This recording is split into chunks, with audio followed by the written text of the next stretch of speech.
Hey everybody, my guest today on the Coach Builder YouTube channel is Brek Cockrell and Pete Hixson. Today we're going to talk about what's it like to have your identity tied to being a pastor and transitioning into coaching. There's probably a grieving period there.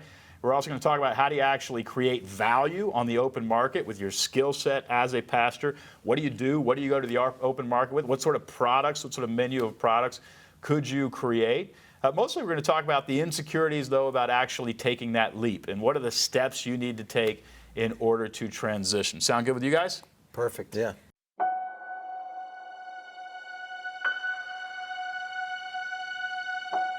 Brek Cockrell, Pete Hixson, two old friends who were once pastors. You're still pastors, you just don't pastor a church, I guess. Yeah.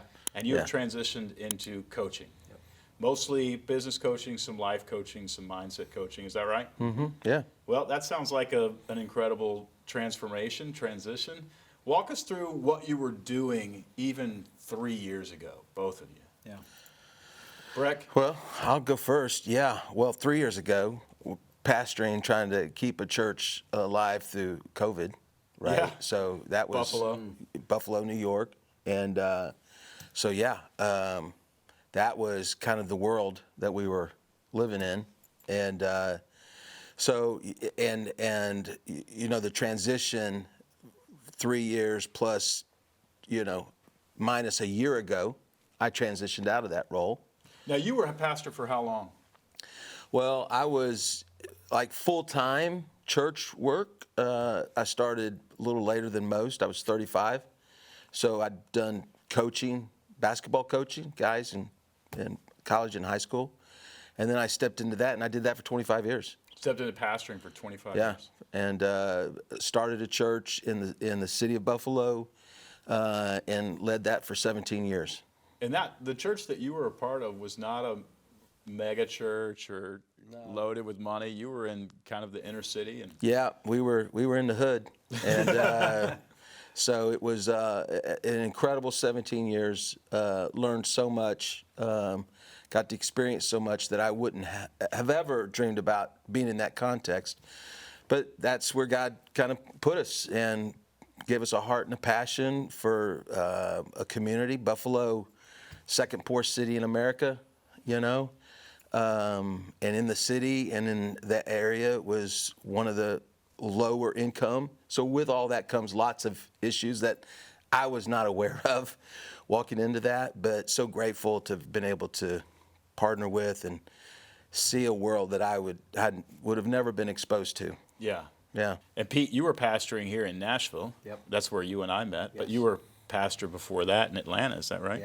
Yeah. So I pastored for 22 years total, full-time. And a week in the life of a pastor. Yeah. What does a week in the life of a pastor look like? I think that everybody wonders that, but I think everyone's assumptions are probably all completely different. Yeah. What that really looks like.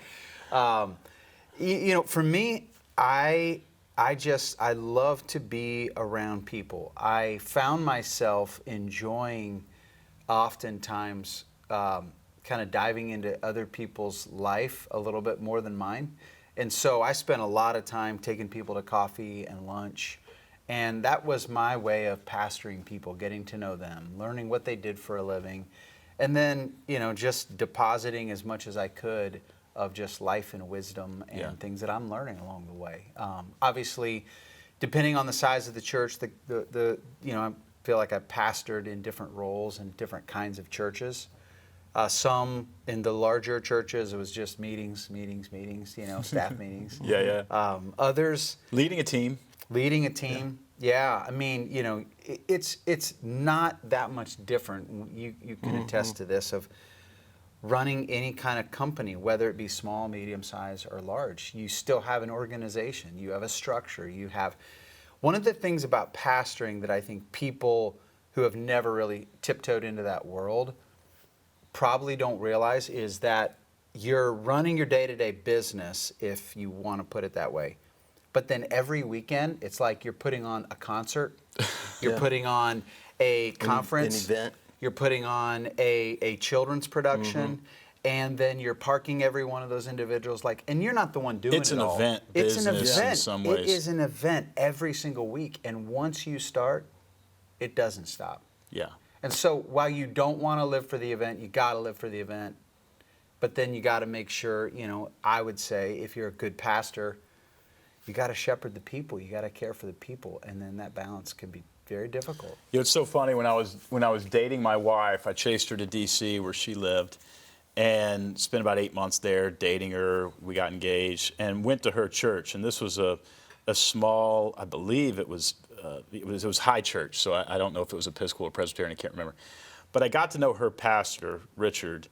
There were probably 15, 18, 25 people at every service. And he did not pride himself on his sermons. And he didn't really care. And I got a beer with him one day to basically say, hey, I'm going to ask Betsy to marry me. And you're pretty close to her. And I'm just kind of doing my due diligence, talking to her dad, talking to her mom, and you're a pastor. And what do you think of that? And of course, he gave great recommendations, said she's amazing and you got to go for this. But we started talking about his church, and he said, Don, my congregation can go listen to Tim Keller and do every week. They can go listen to Andy Stanley every week. He goes, I can't compete with those guys. These are the best communicators in the world. And he said something that I just thought was so amazing. He goes, but I smell like my sheep. Yeah. That's really beautiful. Yeah. That idea of I'm in the trenches with them, and I'm there, and I'm a shepherd. Both of you guys remind me of that. You're not just entertainers, or what is it? Education, entertainment. Edutainment is a lot of a pastoral role is edutainment, right? Especially at a big church. Hey, I'm interrupting this video to tell you why I started the Coach Builder channel in the first place. And the reason I started the Coach Builder channel in the first place is because I kept seeing so many people who were worth more than they were being paid. I saw nannies who were aging out of being a nanny and could easily become a house manager for 4 or 5 different families and triple their salaries. I saw policemen who could easily go into a home and as a coach them on how to defend their home, their security systems, their camera systems, their weapons, all that kind of stuff, and charge $5,000 and easily triple the amount of money that they're being paid as a policeman. I just saw this over and over. Teachers who could do side work in tutoring and coaching. Coaches who could actually do side work in teaching coaches how to improve their teams. People who are not being paid very well are often the backbone of our society. They're the ones who are giving the most and they're not being rewarded. They could all start side gigs or full gigs as coaches. And so I started Coach Builder in order to inform them and help them do it. If that sounds like you or anybody you know, hit subscribe and tell your friends to subscribe, because there are a lot of people in our society who are worth a lot and they're not being paid. I want to change that. And by subscribing to this channel, you're joining a movement. We're making everybody very aware that they're worth more than they are being paid. So thanks for joining us. You guys are shepherds. Yeah. I mean, you really like the part where you get involved in people's lives and you meet with them. You guys have that in common. Yeah. I'm curious about how was the seed planted in your mind to change careers? I mean, Brek, what was happening to you? You're getting older. You're probably coming into toward a retirement age, that sort of thing. What was going on in terms of beginning to think about becoming a coach? Well, I started as a coach, right? As a sports coach. Sports coach. And then, I transitioned in a weekend. On Wednesday, I was coach, athletic director. We were living in West Palm Beach, and Thursday we just had Carly, our daughter, so we went to the beach, and we moved to Dade City, Florida on Friday. I took 80 kids to youth camp on Sunday. And on Wednesday, I was coach. On Sunday, I was Pastor Brek. And it was just immediately flipped? Immediately flipped. And I would say for the next 25 years, I understood the title pastor, but I don't know that I ever felt very comfortable in it. Huh. What made you uncomfortable with that title? I felt more like a coach, right? What's the difference?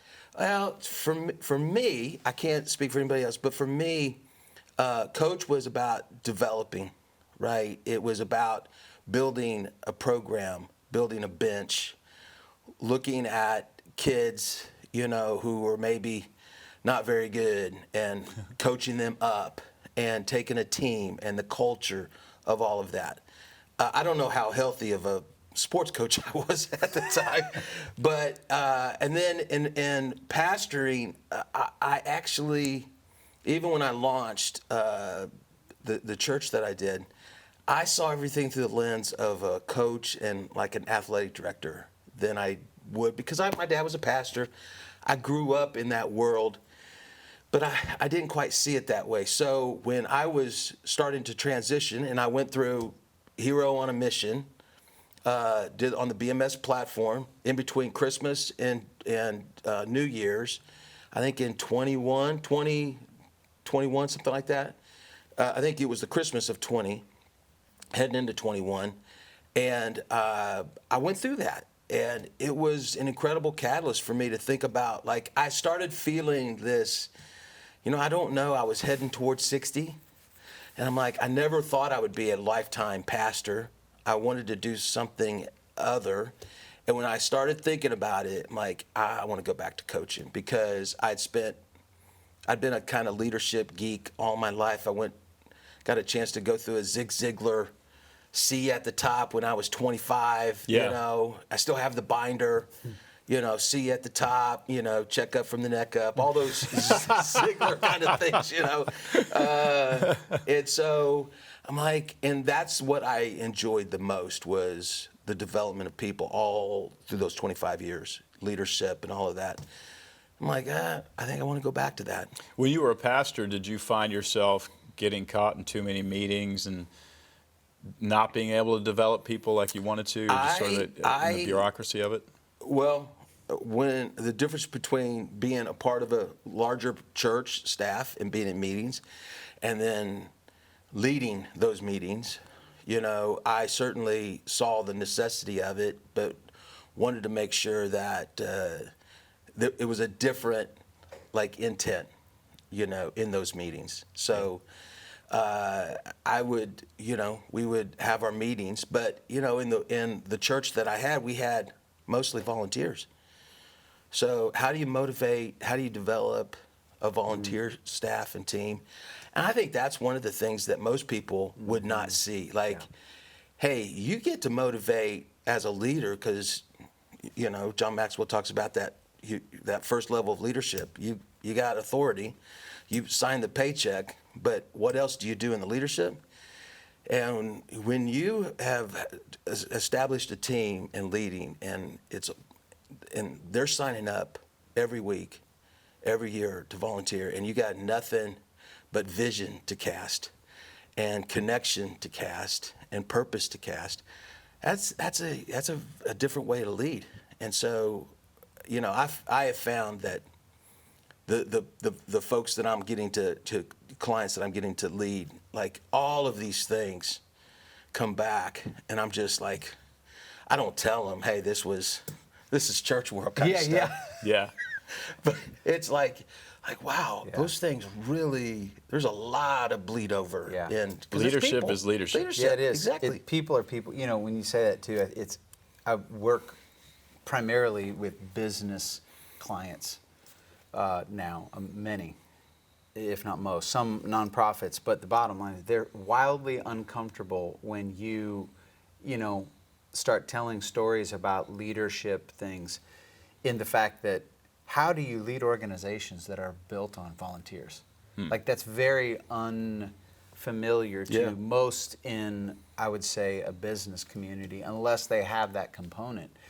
And I think that is, to your point, that is another very different element about church leadership. I want to get to that in a second, because it's really important to understand that in terms of if somebody's leading a business. I really think no matter how much you're paying people, if you treat people as though they're volunteering, because they are, right? They can go get a job somewhere else. Absolutely. Yep. And you got to shepherd their hearts as well. I want to get into that as a benefit for a pastor Absolutely. to teach leadership. But for you, what was the seed that said, I think I'm ready for a change. I think I'm ready to try something different. Both of you, were you thinking it was going to be permanent to begin with, or you thought, well, I'll take a year and pastor and coach? I didn't know. You know, Yeah. Obviously there's some specifics to it, but I was pastoring a church, and we were there 3 years in Ohio. And we had spent most of our time in the Southeast. My family, we were in North Carolina, Arkansas, Florida, Georgia, Tennessee, Ohio. Yeah. And then The Delta. yeah, all around. And we're coming back, and for the first time in my adult career life, and for my family, I just felt a real tug of, we're not moving for Dad's job this time, because I moved our kids around a good bit, and you know that feeling, and in their middle school and high school years, and You're there was pulling some them out of their strain friendship in that. groups. And looking back, I've had some good conversation with my now adult kids. One of my daughters, to her credit, really just said, "Dad, a couple of those things really were tough for me, and I had some resentment towards you over it." So we've had some good conversations, and I just said to them, "This move is not about my job," and that in and of itself for me, and that made me realize there's something different that I'm open to that I didn't know that I would be open to. And that was the first mindset piece for me of, it's not this automatic, well, what new town are we going to move to where Dad's going to be the pastor of the town, whatever. And you were a part of that. You kind of had a vision for that of... There was I would say there was an unsettlement in me for years prior to, quote, leaving that being my primary occupation. But I didn't know what that would look like. I think one of the biggest struggles that pastors face is, I feel like I want to try or do something else, but I have no idea, because your identity has so many tentacles to it. Yeah. And when I say they're all tentacles, it's in pastors. every element. You're like, well, maybe, but those tentacles run out, and all of a sudden they still represent the umbrella of, I'm a pastor. And coming away from it, of course, the whole hindsight's easier and different. I have a different view, but I believe a pastor, shepherd component of your life is a spiritual gift you have and you always have. We have tied that with tentacles to your occupation. And And a title. And then there's this unnecessary validation, Right. pressure, worthiness, not worthy. And then, you're in environments, if you grew up in the church, it's like those kids that got called into ministry got a little bit more, they were the ones that got on the platform with the senior pastor out of youth group. Like, Right. And here's Jimmy. It's a heck of a recruiting program. Hey, this is the pipeline. But, and I don't blame anybody. I don't think people mean to do that. It's an unintentional. No, it's good. I mean, it's healthy. Pressure. Yeah, it's good. But it's like, you're called to ministry or not. It's like, well, I have a spiritual gift to shepherd, to pastor. And when you asked me, what did you like the most? I just like being with the people. I really did. Yeah. And that tells me, okay, that is a spiritual gift. But back to, did you think this was going to be forever? I didn't know, because I was like you were a part of it in the beginning, and I did some things and, became StoryBrand, private workshop, certified. Yeah, I basically went to Pete and said, hey, it seems like you're in transition. Why don't you try teaching some StoryBrand stuff? You're great from the pulpit. You know a thing or two about story. Yeah. And that kind of helped you with the coaching stuff. Very much. And Brek also. Yeah. Went to Brek and said, man, I think there's a career for you in Right. coaching if you want to take a little break. Mm-hmm. Well, and that's the beauty, is when you don't know where you're going in life or where you want to go, and when you're in a little bit of an uneasy season, especially at an age where you always probably thought you'd have it figured out by now. Yeah. And what you need is an assistant, a guide, a coach, a friend, and you were that to me, and what happens then is you have the encouraging friends who are like, they just keep you alive, and that's great, and I love that. It's combination. But what this structure did for me was it gave me some, I would say, railroad tracks that built something to run my train on and say, oh, wow, so I could do this and you can coach this. Like, that's the You're talking about the coach builder. I'm just talking about, the coach builder, the system. Process, yeah. The actual content that you get versus, hey, you should go coach. that sounds great. You'd be a great coach. You're good with people, and then you're still left to swim in an ocean of I don't know where Yeah. to go. But it's like, no, you can coach this, you can help people in this, and you lay railroad tracks out, and it's like, man, I actually feel like I can build something upon that. Yeah. And that was very significant to me, and it gave me steps to move forward. What were the harder parts of being a pastor for both of you guys that you thought, I could go without this? I don't want to throw. Is this part going to be recorded? We're going to Is this a safe environment? This is a safe environment. I think. Are we under witness protection? No, I'm kidding. Yeah. Seriously.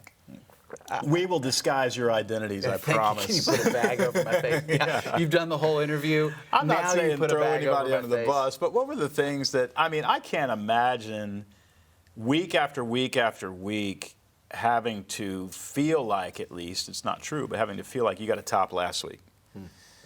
You know, and you've got and also just the amount of, you know, honestly, I've got family, and if one of my kids came to me and said, I'm thinking about being a pastor, unlike anything, unlike being a vet or a doctor or anything, I would literally sit them down and say, I want you to understand what you're getting into.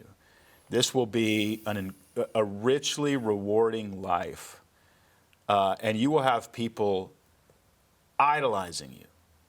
And then you're going to get criticism.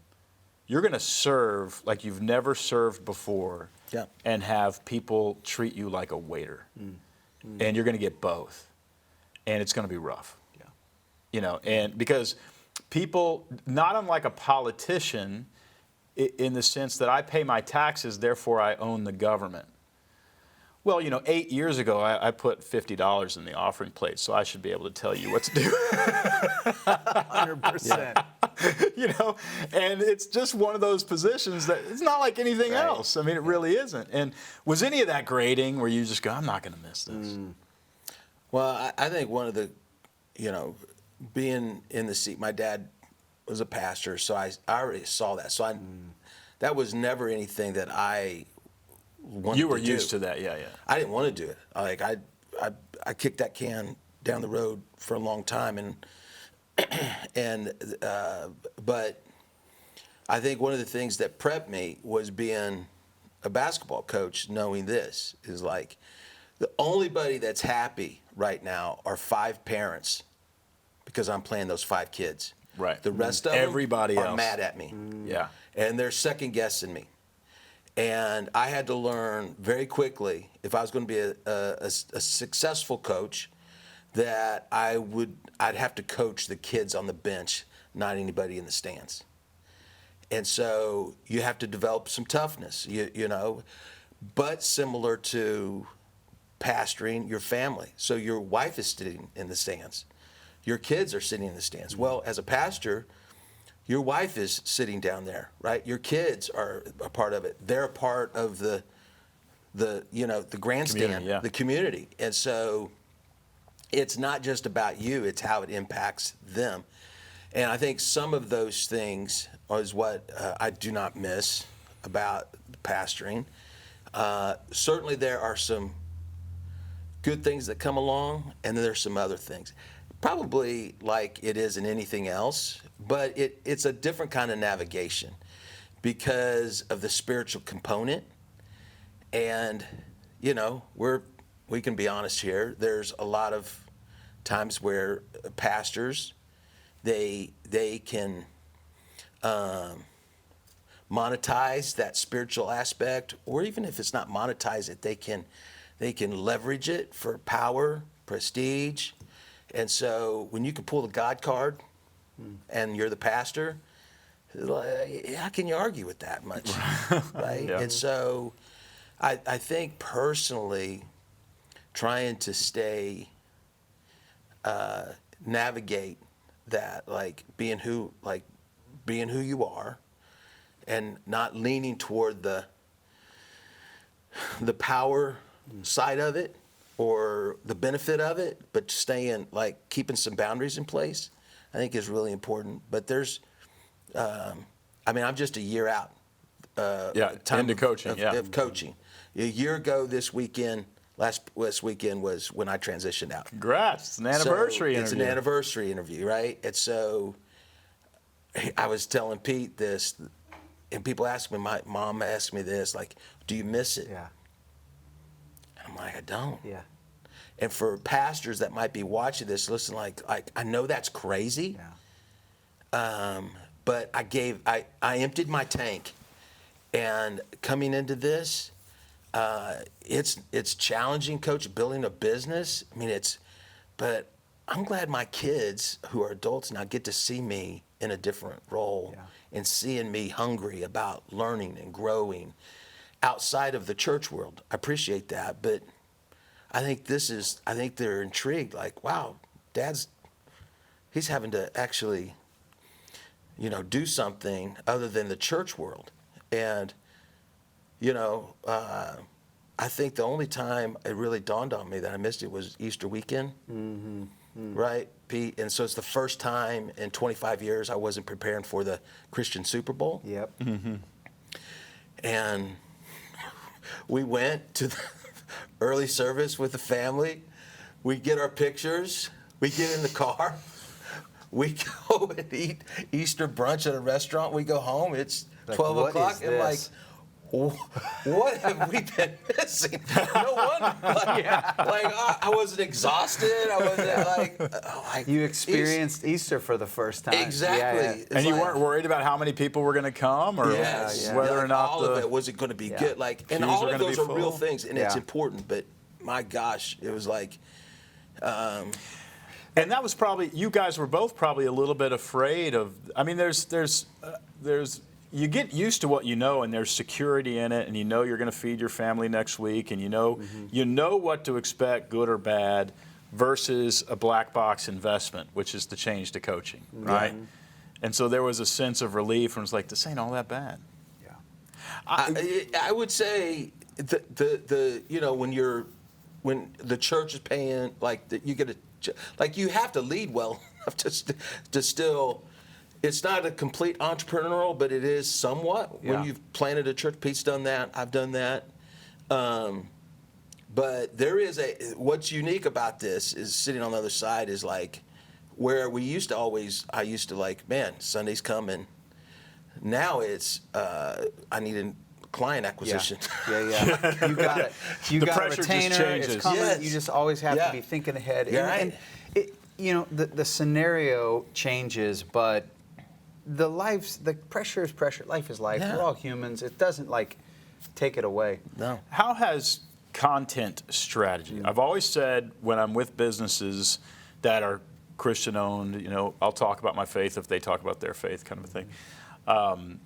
That often businesses have more to learn from church leadership than church leadership has to learn from business. They think it's the other way around.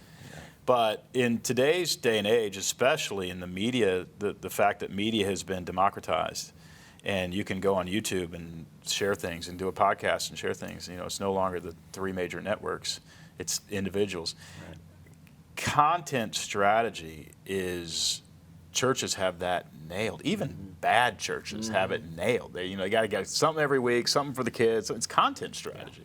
How did that play into your coaching to help you actually lead a good coaching business? Because coaching business is it's relationships and content strategy. Yeah, that's a big part of it. Well, like for me, it took me a while, and I think officially I was a part of the first coaching certification. So that was 2020. Yeah, that's up here with us. 2021. Yep. Yeah, with Business Made Simple, and had started doing some story brand workshops and some moving into but more from marketing to a little more broad menu of leadership and building a business. And I think it's important for if we're specifically talking to pastors, you have so many things that you have probably deployed and done, you don't even know how to talk about it. Well, and I would think that, in terms of business, you've got messaging, you've got marketing, you've got leadership, you've got sales, and you've got some cash flow. In pastoring, those things are just called something different. Yeah. Exactly. But when I look at a pastor, I go, you have no clue that you are already doing things Yes. at a higher 100%. level than 95% of the have ever entrepreneurs. experienced. Yes. Yeah. And there's a built-in audience coming in to judge you every Sunday. Oh, yeah. And so your best practices have to be surmised and executed week after week Yeah. after week. One of the things my wife and I joke about is when I was pastoring, it was almost like the security of, and again, you still had to be, put one foot in front of the other to keep your job, but the security of a salary and benefits and things that got covered, but I wouldn't want to say downside, but what came along with that was you got this one lump sum and you were everything to everybody, whatever that was. And over 22 years, 25 years, you build up quite a resume of things and experience. You're not great at all of it. You're not good at all of it. You're not great, but in maybe a couple things. So the transition for me that was the most difficult was the first couple of years of distilling, okay, what and how do I communicate the value that I can bring to others that they'll actually pay me for. Right. And that I would think would be the hardest or the biggest insecurity, the biggest challenge, the biggest roadblock that doesn't let people make that transition is I know I get a paycheck every week if I show up and I do these things. And it's just covered. And Yeah. you don't really know what you're real. I mean, I don't say you don't know. Everybody knows, thought leaders know what they're better at and what they're not, and you hire out. And it's no different than any other business. But as the individual coach, from pastor to coach, it's like, what am I going to, center on? And while there's a menu of things over the 5 years now that I've been out of pastoring into working just for myself as a facilitator, coach, whatever you want, communicator, I've just centered around, I love people, so I love spending that one-on-one time with people. I love facilitating to groups. I love getting into a room with a whiteboard and distilling ideas. But the value that I bring to individuals and organizations is helping them just be better communicators.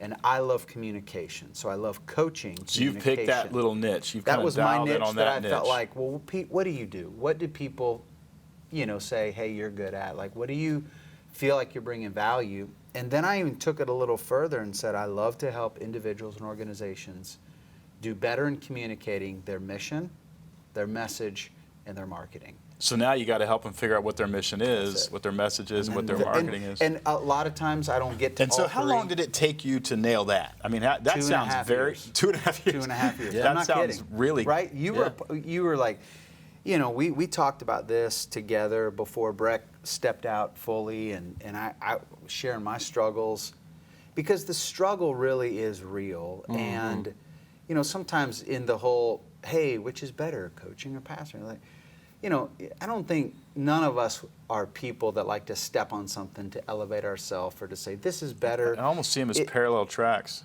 It is so just, and it's not for everyone necessarily, although I do believe every pastor already is exactly what we're doing. It's just the dynamics and situation and environment is different. And so if your life personally and somewhat your own nudge of whatever moment, season, like everybody has to make their own decision of whether they need to step out and do this. What I can say is they can do it. You're You're pretty much already doing and it. if It's you just want called to do something this, different. you just have to say, all right, I have the same Legos that I built, and now I'm moving to a new house, and I'm going to build this in a little different way. Yeah. You know what I mean? You have all the pieces. Brek, I'm going to ask you the same question in a second. 2.5 years until you figured out what your value offer was, that's and it. you haven't even taken it into the productizing And I felt bad it about yet. saying that, by the way. You felt bad about Saying value offer. why? This is As a where we're done. Now we're getting as there. a pastor, You can start the interview this now. guilt of like, because this is the joke between my wife and I. It's like, you just get paid to be a pastor. And pastor to everybody just means whatever I want and need from you. And that sounds like everybody is a vulture and wants to take from you. They don't. It is an unintentional expectation that you have of this guy, this place, this system that you go to that's going to help you, ... One of my favorite parts you asked earlier, like, what do you feel like you love now on the other side of this, is I just took out the middleman. I actually just get to be a guy to help people in a practical need, and I have found appropriate scenarios and situations where people want it. I can help connect them with God.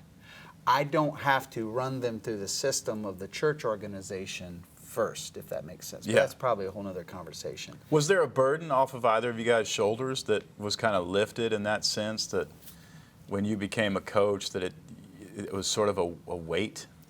Well, I will say it's when you go to a party or you go into a cigar lounge or whatever that is, right? You go walking in there, and I used to just, I'd always be asking, hey, well, what do you do? What do you do? And if I started to sense that they were going to ask me back, I would go on to somebody else. Because you got a cigar hanging out your mouth? Just because there's When you say nothing pastor, worse. everybody has It's their party. own It's like, expectation. it's just, oh, you're a pastor. Oh, gosh, now they're thinking, what, did I say something I shouldn't have said? Yeah. Like, those kind of things.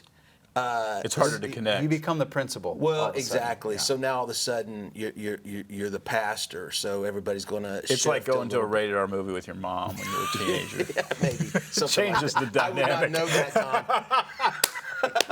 Yeah, my mom never even went to movies growing up. Yes. I wasn't allowed. I PG snuck- My mom was cool. I snuck into my favorite.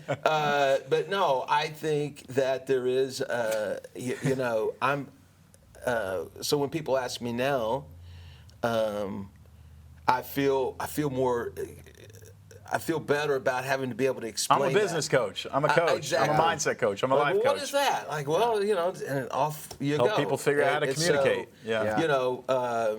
But it is true. I had several people, they come in, this is my pastor. I'm like, oh, man, come on. Don't yes, say that but right out. The first I'm thing. just Pete. Like, Yeah. the guilt thing, though, is a real thing when it comes to money. Because, for me, anyway, it was When it comes like, to making when money you off said of shepherding. you had to figure Yes. out how to monetize value, yeah. value, because it's like, I'm now going to charge people what used to What they got for free. You got what they got for quote free, or they threw in $50 Yeah. 8 years ago. Showed What's up with a always box funny of about a donuts. pastor is a pastor sitting there just going, because they know other people what they give, and the guy that might feel the most entitled is the guy guy that's gave $50 probably, 8 years right, ago. the least generous person Right. in the building.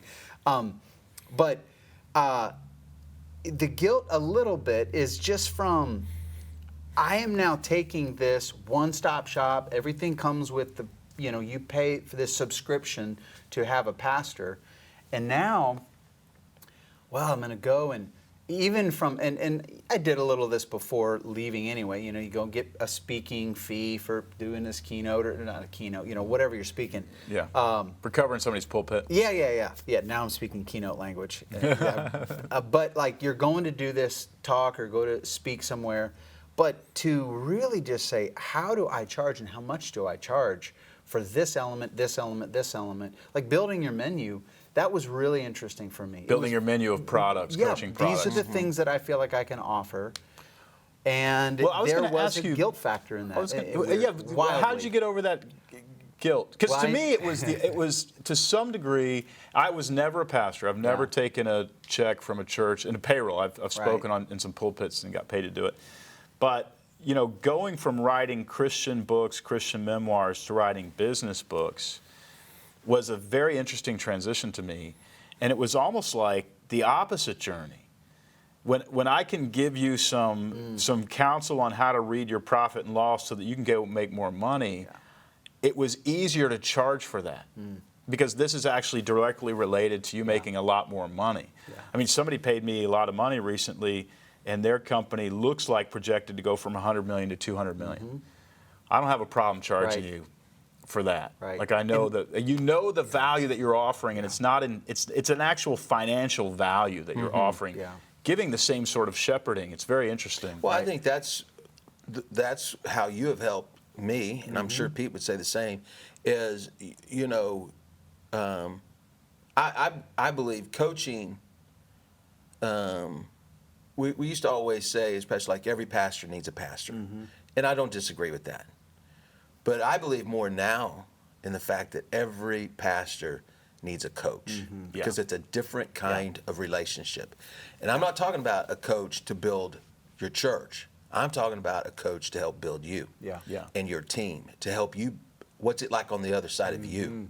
Do you really want to know, right? And so, because there's a lot of pastoral dysfunction and self-awareness and all of that that just kind of comes with that territory. And I think that, you have helped. I know the coach, I hired a coach. Like, how do I tell people that they need a coach and they need, if I'm not willing to pay you've money? got a coach that you pay every month. And that's out of my pocket. And I'm like, but now that I've had that coach in several different kind of coaching relationships, I'm like, it's invaluable. I'm like, oh my gosh, I wish I would have understood this. I would have spent less money going to conferences and spent more money on being a specific coach. Twice a month with somebody. Oh my or gosh, once it's exponentially, you get more out of it. Walk me through. Go ahead, Pete. Well, I was just going to comment on that financial piece because I think as Brek was talking and you brought that scenario of why does it even feel weird versus the way you thought, like, well, I'm actually helping you get to the bottom line, so I don't feel bad at all. I think it's a good thing because I never felt like I ever charged for anything. I was just being paid to be something. Now I'm charging individuals something for offering something, like, again, that just came with the whole package. So I never felt in the past of pastoring that you were to ever charge anybody for anything. And so how simple that might sound, that was a big roadblock. It was a roadblock that you asked, how did you overcome it? Well, the bills are coming. I've got to figure this out. And You're in the deep end learning to swim. The new stress is I'm running a business. The business is Pete Hixson, and I've got to put food on the table, take care of my family. What did that do to both of you? How did it transform your identity? Because really what it is, it's indirect value offer compared to direct value offer. Very much so. That's a good what way it to is. put it. You just went from indirect to direct. Ministry is selling of a product. If it's a nonprofit, it's my heart is hurting about these kids who don't have access to clean water. I'm going to buy a solution to that because I feel like it's a calling or this is something that I care about, and I'm going to buy that. It actually is it works very much like a business. Nobody spends money unless it's to solve a problem, period. But this is actually direct. You guys have a problem with your leadership. You're not communicating very well. Your sales team isn't closing deals. Your sales team isn't communicating clearly. Let me directly charge you $800 a month to coach your sales director for the next 6-8 months. And what did it do to your identity? And I don't know. I'm just curious. When your value actually became much more obvious. I wasn't expecting it for free. Yeah. Right. When I say, hey, I want you to have this cup, I got it for free. Somebody gave it to me, and it's free for you. Yeah. What's the value of this cup? Yeah, not as much. Right. Yeah. But if I say I actually paid $5,000 for this because it's a cup that this guy only makes 3 a year, and I want to sell it to you for $3,000. All of a sudden this is a valuable cup, and we're not talking about a cup. We're talking about Pete Hixson's wisdom and Brek Cockrell's life story. Right. It had to have done something to you guys in terms of the way you thought about yourself. Yeah. Confidence would be number one. It did that happened. A lot of confidence, and I feel like even my friends who are close to me have commented on that. Your brother Thad said to me some time ago, Pete, I've just noticed. That means a lot to somebody. And I've probably had this. Some of my weaknesses. Everybody else can do so much better than me. We have our own insecurities, right? And a lot of that actually got fed in ministry, got boosted or just depleted. And that's just the realities of life. And I wasn't always a good manager of that on my own self. Seeing that, I felt that confidence, and then I would call it appropriate responsibility and stewardship, was another piece of that going, no, this is for me to manage. I want to do well, and I don't feel bad about charging because I genuinely am going to give them everything that I have. Well, once you make somebody a lot of money, or you see the chaos that they're in Yeah. begin to subside, and you realize, well, it feels good to me. Right. Oh. You And are people- adding value. When I first started coaching, people would come to me and they would sheepishly say, "Hey, man, like, I can directly attribute 10 million." And they would even say, like, "I don't want to say this," and to me, it's just like, no, you have no idea how great it feels that I charged you $5,000 and you're making $5 million. Like, that feels like I just gave great value, and thank you for, that just makes me feel so good. Yeah.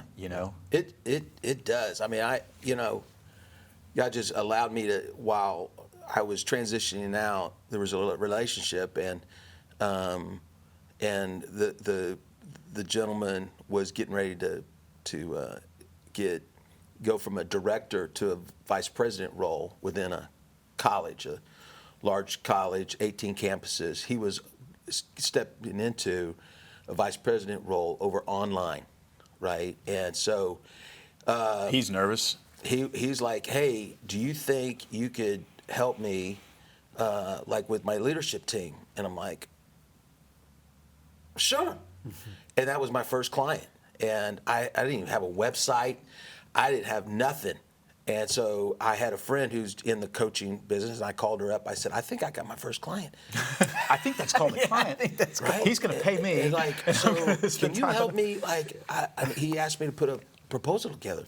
Like, can you help me do that? And like, what? How do I charge? How do I break? She walked me through all of that, and this is so good. She goes, "Your inclination is to charge much less.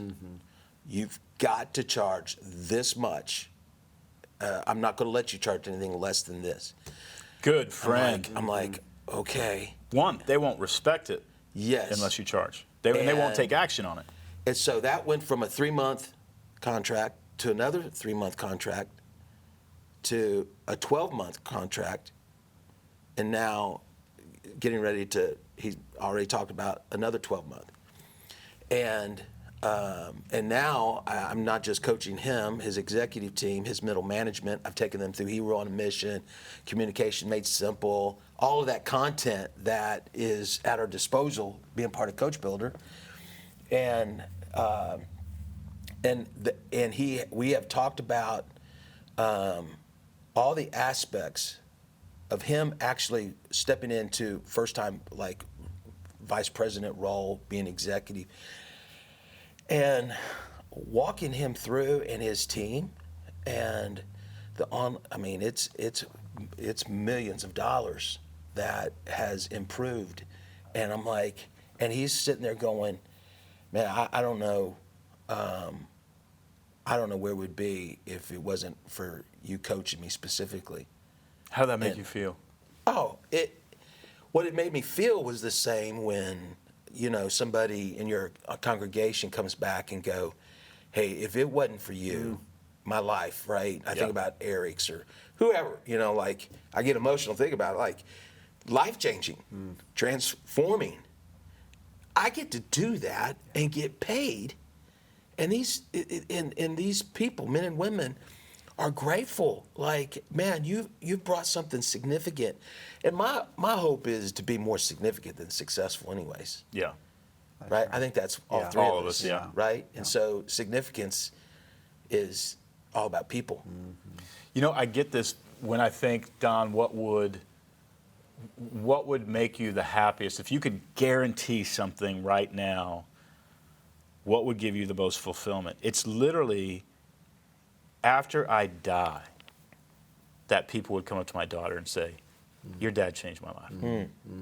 Like we wouldn't have grown this business, we wouldn't have done this. And slowly she realizes, wow, I come from a good foundation. Yeah. Yeah. That's it. And some of those times when this morning, I say, "Can I have a hug?" Give a hug. And I go off to some mystery place and come back, and for Where her does to Dad go, go? "Wow, yeah." Yeah. That sort of thing. And you get that being a pastor in a huge way, but you still get it being a coach. Yes. You still get it being a coach. sure You do. get And- in the car or you click off the Zoom and you're like, that was incredible. Right. Like, because it went from like content, like all of a sudden it got personal. There was a connection. There was some kind of aha moment that you've been working on. Right. And you're like, Lord, thank you. Yeah. Like, that's and you do. crazy. You have these thoughts, and I, on a personal note, I don't do this as often as I should, but I really think through my primary clients. I have tried to move into more retainer for a minimum of 3 months. That's where I found a sweet spot. And then if I can move that, even encourage that to start at 6 months, even better. It just builds a long-term relationship based on what they're looking for. Sometimes it's very project-based or obviously different if I'm just being hired to speak at some event or whatever. And those clients are individuals. I'm typically speaking with one person most of the time. And then they connect with other team members if we pull in and do more. Those people are on my mind. Those people are on my heart. Oftentimes, they're in my prayers. Well, I was going to ask you guys about that. I pray for them. What is the shepherding difference between? I pray for my clients. Before I go into a strategy session, I do it because I believe God answers prayer, but I also do it because it centers it helps me go from I need to perform to this is not about me. Yeah. And I think it's a secret weapon that a lot of coaches, maybe if you're not a person of faith, you don't even know about it yet. But even if you're not a person of faith, sitting down and saying, who are they? Mm-hmm. Where are they hurting? Yeah. What do they need? What are they afraid of? What are they worried about? This could cost them a promotion if we don't get this right. This could cost them, this company could go down. Right. They've got to feed, just talking to a 44-year-old guy the other day. He goes, Don, he's $280 million a year, $80 million profit. He sits there and worries about the 527 families that he is responsible to feed. Sure. Where you'd sit there and go, $80 million. He's not thinking about $80 million. He doesn't care about $80 million. He cares about 527 families. There's a pastoring role to this. Absolutely. Yeah. I mean, I think about this one gentleman that I'm, there's about 1,000 employees that he oversees. He's got about a $250 million budget. And he came back to one of the things that he appreciated about our time together was drilling in. What's the most important thing? What you think you're in education, but what's the business you're in? And we boil it all the way down to we're in the people development business. Yeah. And if you're in the people development business, everybody that comes to work, what is the bottom line? He said, everybody matters. So our whole view about his work is that there's an actual theology matters. Behind it. Exactly. Yeah, there's a and I would say, hey, you're pastoring. Yeah. Guess what? You're a heck of a pastor. Because everybody matters. You care about everybody that's walking in We there. like labels and frameworks and processes to help us build some sort of structure as a metaphor to understand what's true. Sure. And we need that. We're wired that way. We are wired that way. One thing I would say, too, based on just that shepherding aspect and how it plays out, I still try to operate in this way, but especially in the beginning, I was just mesmerized in different ways of the tables that I found myself at. Going, okay, Lord, why am I in this meeting? Why am I here? There's always a purpose. There's always somebody that's going to be listening. There's always, and oftentimes you don't ever know like that was it, but sometimes you do. And when you hear something come out, and it doesn't have to be earth-shattering, you just go, that's why I was here to meet this guy. Our family has a nonprofit for the special needs community. It's the settings I've been in that has either been a connection towards and God cares about that. And God cares about the person that I am talking to.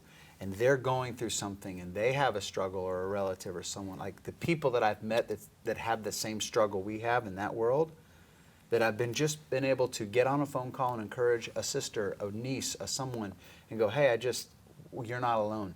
As wild and simple as that sounds, if nothing else, God has put me in settings I would have never been in to meet people who just need to know they're not alone. Yeah. That's one And small somebody element. actually cares. Somebody else that needs that. And if we're just good listeners, noticers, Paying attention to the people around us, you just And you guys were in boot camp for 15 and 25 years. Yeah. In that very environment. yeah. I want a different answer from each of you. I mean, feel free to steal each other's answers. The first 3 steps that a pastor should take if a year from now they want to be a professional full-time coach.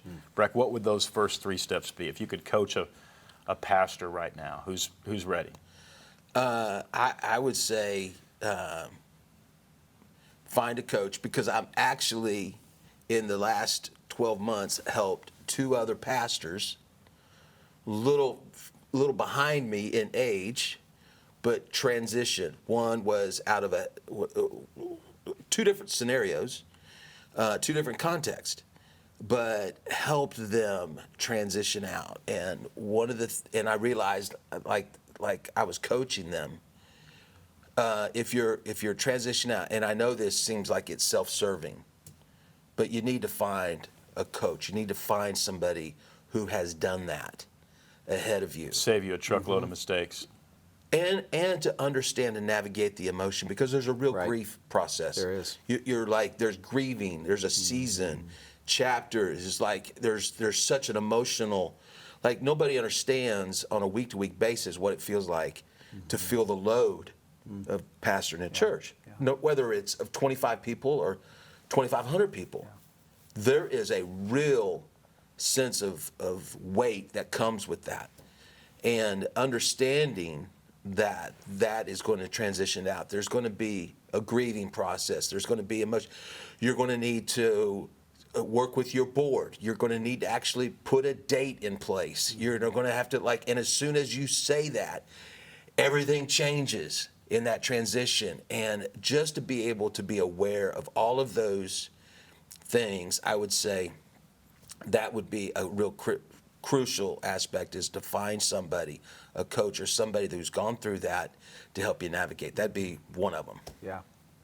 What do you think? Is there a step 2, or well, what would that coach tell you to do, I guess? Well, then I think if you're transitioning out, and it doesn't have to be to coaching, like if you're, whatever that is. So if you feel like there's something else that you want to do, I would say, to specifically get to where you are, where you're coaching business leaders and university leaders. Yeah. And what would you hire a coach to get you through it? What do you think that second step would be? Well, I mean, I think finding a community. I think in Coach Builders, the 8th one is like, you need to have a community.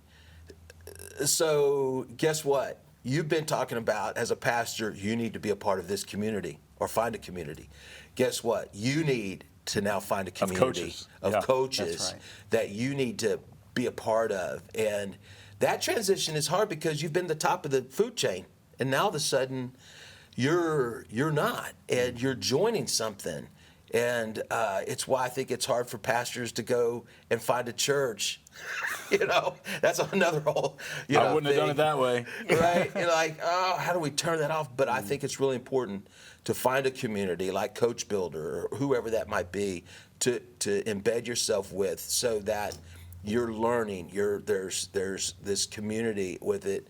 And then, I think you start to do the hard work of, if you want to go into coaching, to what kind of coaching do you want to do? What kind of client? Like that takes. Figure out you're 5 years in. Yeah. I'm a year in. I'm still figuring some of those things out. Yeah. Are you making the kind of revenue that you need, that you were making before when you were a pastor? So A year in? So thank the good Lord, I'm a little bit more than what I was making as a pastor. 1 year in. What is this? 9 months in. Yeah, less than a September. year, Pete, what about you? yeah. More. More?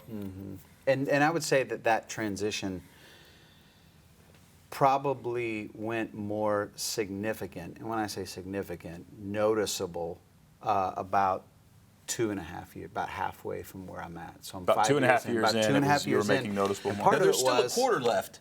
There's still 3 months. So that's where I am right now. That's 9 months in. So I'm still Yeah. banking You still on- could beat your Yeah, I can old- still. Yeah, and that's what I'm working on. And both of you guys were making high 7 figures on as total. pastors, I mean, private you know, jets, of gold course, chains. you know. Absolutely. That's what it's like, pastoring in the hood. we don't want to talk. Champagne. That's good. Yeah. Pete, what about Yeah, you? I mean, what's your advice to somebody? What's the first few things they need to think through? I'm probably gonna, borrow from Brek on one, because it's just, you have to put yourself in an environment to test the waters, listen. I would just call that connect with another coach. You've got to do that. The next piece of advice is, this is also, like, I'm just all about R&D, like test, just see, unless there's a significant reason you've got to bail, don't bail too early. You want to see it, like, I think the whole grass is greener. Don't do it for that. Like, it's not,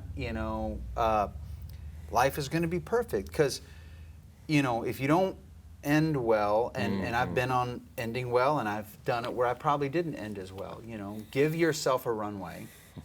I mean, because the bills are going to come. You've got to think logistically for yourself and for your family. You can't just ignore that and just pretend like God's going to provide. Like, I've got to think this through.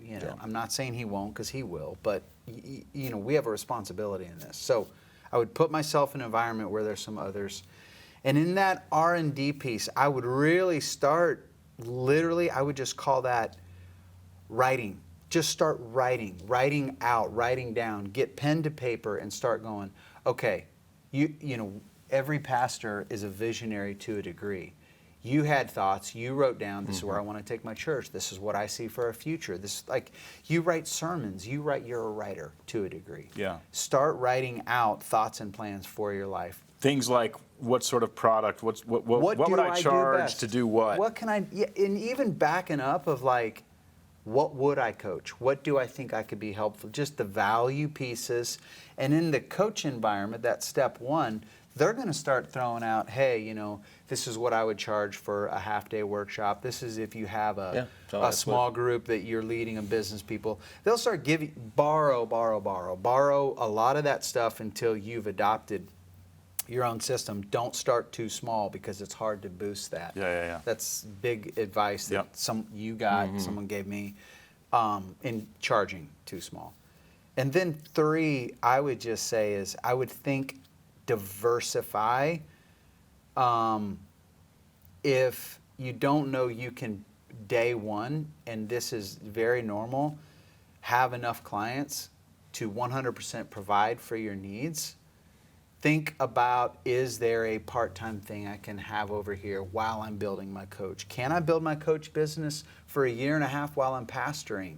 Do I have the agreements upon board and people, whatever that is? Or if you're a speaker, start, like, for me, I had pastor friends that I said, okay, I'm going to try and fill X amount of weeks. It's X amount of dollars. Like, I'm literally taking dollars to months now. That used to never be in my process of thinking. I need this amount.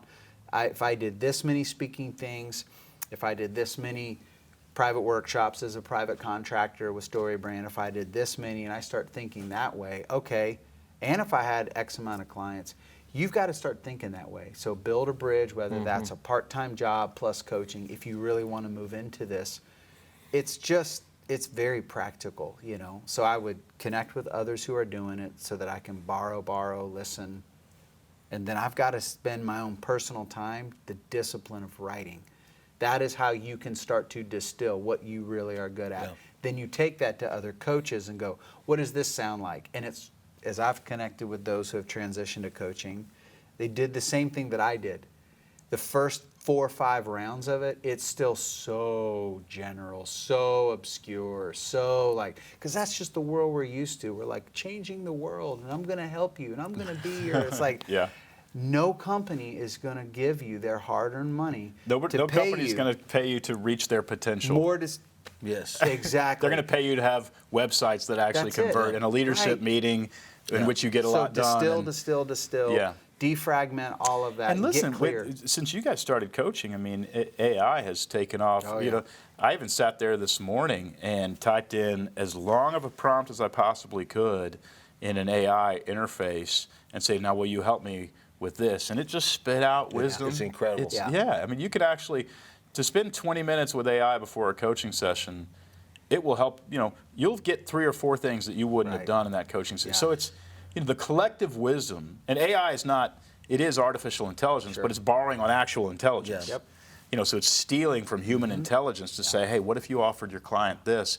All that stuff is out there. And Coach Builder has now, by the time you watch this video, we will have incorporated artificial intelligence into all of our processes. Creating a menu of product, creating your landing page, creating your elevator pitch, creating your lead generator, your emails, making it easier than ever to start a coaching business. And you know, something on that, like there's not a better time to be a coach. And I think because of AI has really boosted it in this way. I was talking with someone recently about developing a program, a curriculum, more content, more content driven. And back when we could charge a lot of money for some secret content, right? That was great. People will not pay for the content anymore, but you know what they will pay for? Someone to help you materialize, process, and execute that content. Absolutely. And that's a coach. Content coming from a human being. You can't. Who can empathize, It does listen, not ask replace questions. the human. No, it Because I doesn't. can go and Yeah. read it all day long, and I'm still No. stuck in myself. Yeah. But you have to have that person on the other side of you to assist, guide, coach, pastor, you know, help you get through it and execute it into something practical. All right, final question for you guys. Go back 9, 12 months, go back however many years, 3 years, 5 years. Yeah. And the most worrisome, afraid moment. Maybe you're pacing the living room floor at 4 in the morning going, what have I done? What do you say to yourself? Coming from where you are now, if you could say, what would you say to yourself? Well, that's interesting because the 2 coaches the 2 pastors I was just recently, we've been in, and I would say, I just have this term, I said, follow the breadcrumbs. What does that mean? God is amazing. So we go from being in a position of authority, speaking people, hey, you can trust God. And then all of a sudden, You have to. we want 100% clear path forward. And I would just say, God ain't going to give you 100% path forward, because the very thing you've been preaching all your life is take a step of faith. Now you got to apply it. And it's not that we haven't had faith all along, but it's gotten very personal. And I've said, as it leads to coaching, right? If that's something you want, or whatever it is, the transition out, follow the breadcrumbs. Because sometimes they're small breadcrumbs and sometimes there's a whole slice. And you're like, oh, okay, God's not going to, he's not going to leave me out to dry. But it's one breadcrumb step after another. And then you get on the other side of it and you're like, oh yeah, it is about, like, there is a mystery, there is a faith aspect. And so I'm still, like, I have anxious moments. I'm like, okay, Lord, I'm heading into year 2. I've never thought about client, like, keeping them and then getting new ones. I'm going to believe that you've put me here on purpose with a plan. I'm going to continue to walk that out. And because of the receipts, I can look back and go, I followed that. I followed this. I'm like, okay, I'm going to continue He's to trust. guiding you. I'm going to continue to trust. I'm going to continue to work hard. I still need coaching. I still need to get after it. But I can take a grateful, deep breath in the morning going, wow, Lord, that's pretty incredible on the other side of it a year. Pete? Yeah, I would say three things. Trust ultimately in God. And I really mean that. Yeah. I know we're talking coaching business and but we're all human beings here who would call ourselves, if I can say it, followers of Jesus. We believe that we didn't put ourselves here. There's something that doesn't change. It doesn't go away. It actually deepens that relationship. 2, take responsibility for your life. Like never before. I'll add that to it. Unpack that a little Like bit. never before, because there's been a process in my own personal journey with the Lord where he's gone from, hey, I remember when he used to pray and ask me to just trust in the Lord and he'll just guide your steps and do everything. But when it went great, I was like, thank you, Lord, you did it. When it didn't, and I remember one time he's like, I'm not going to tell you what to do. Now, I can't tell you he said that, but he ddid. He's like, I'm not going to tell you which way to go, because if it doesn't go well, you're going to blame it on me. Yeah. You take your own responsibility. You're a grown man. I love you. I'm with you everywhere you go. Just when the children of Israel we don't know what to do with this newfound freedom because we've been following this thing by day, this thing by night. You drop manna from heaven. Now we're in the promised land. Do you know what he said? They said, which way do we go? He said, whichever way you want, just keep your trust in me. Mm-hmm. Well, whichever way I want, that's a responsibility. Yeah. So now I just have to take that responsibility. When I do life coaching, I tell people the very first lesson is on 3 words, and there's one most important. It's trust and responsibility, and the most important word is and. Because most people want to either trust or take responsibility for their life. So trust in God, take responsibility, and that's what I mean by that. Yeah. Like it really is. So map out your deal. You are the master of this. Hey, we're not saying it's all going to work this way, but start writing your plan. Put a plan together. Start writing it out. Start thinking about your future. Where do you want to go?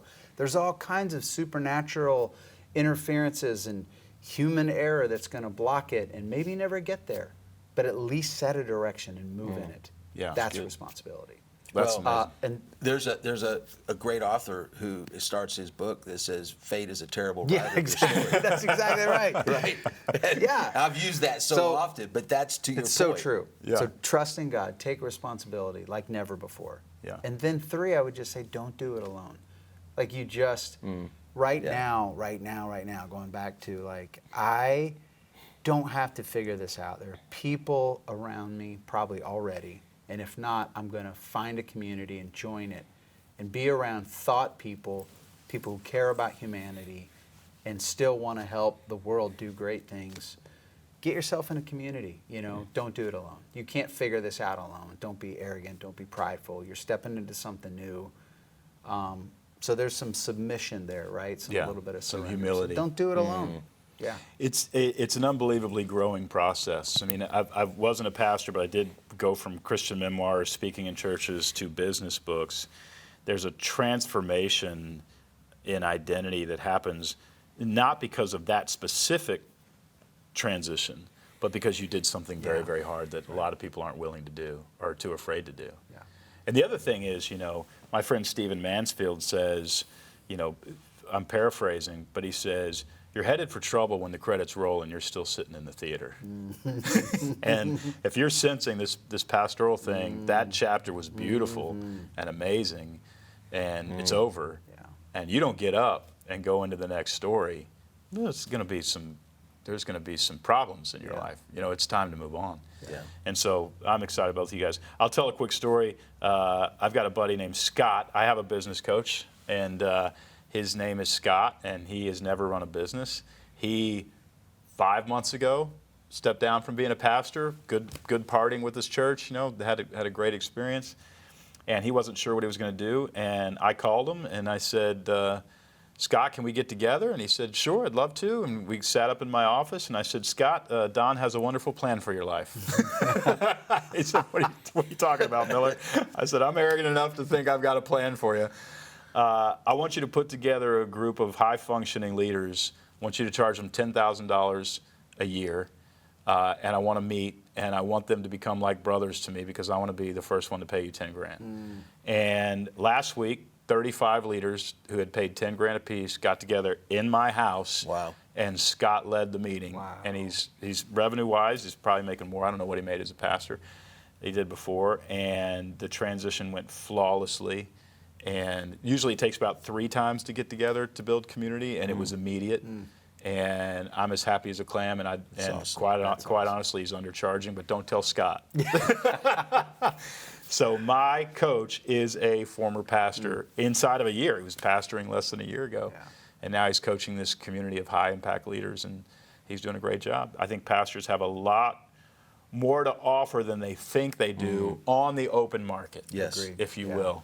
And so I'm incredibly proud of both of you guys. Thank you so much. Let me ask you this: We're Coach Builder is a membership program for people starting or growing their coaching business. If you apply, tell our representatives that you are a pastor. I'd love to put together, because there's small groups where you're in. It's a big community, but there's small groups of about 10 people that you're in a small group with as you start your coaching business or as you transition. I'd love for some of those groups to just be pastor groups. Transitioning out. So was it a good investment for you guys, Coach Builder? Very much. Oh, absolutely. Yeah. I'd do it over again, and more than willing to just help and connect anybody. Yeah, let me that's ask on you the guys. phone. You guys do personal coaching with pastors For a transitioning? small fee. No, I'm just kidding.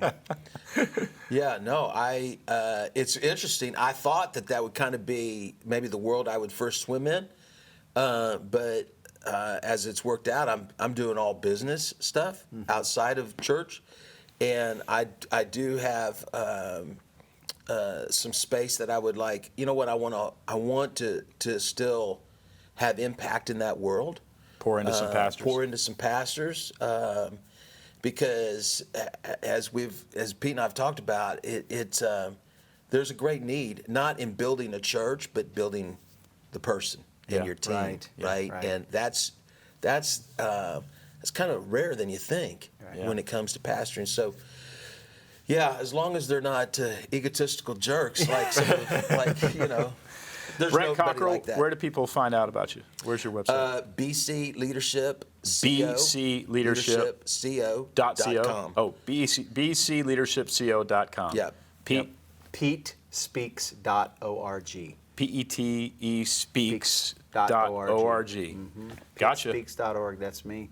And all joking aside, I most of my clients are not necessarily really in the church or pastoring space. They're some nonprofits, but this is so important, and I love that there is a community that's inviting, like what we step one and seeded through all of, what should I do? What should I do? Well, this step is clear, like just get into the community. Yeah. There's other people, you're not alone, and this is a great place. Even if you don't know when, it's a great place to start processing it and become a part of it now. Well, I've loved this conversation, and if you want to be part of this community, coachbuilder.com is where you go and apply. And these guys are in the community. I'm leading the community. I also pay a coach, and I'm in his community. Yeah. Can't have enough community, but we would love to have you, especially if you're a pastor transitioning into kind of business coaching or life coaching or mindset coaching. You'll find a community here. So with that, thank you guys so much. Thank you. Thanks, Don. By the way, all that, there's 8 steps if you want to start a coaching business in coachbuilder.com. So jump on Amazon. You can get the Audible version of it, a bunch of bonus content on the Audible version of it. You guys actually read the book before it was ever published because I needed to know from your perspective what you thought. And so you guys were both super helpful in helping me figure out these steps. I'm grateful for that.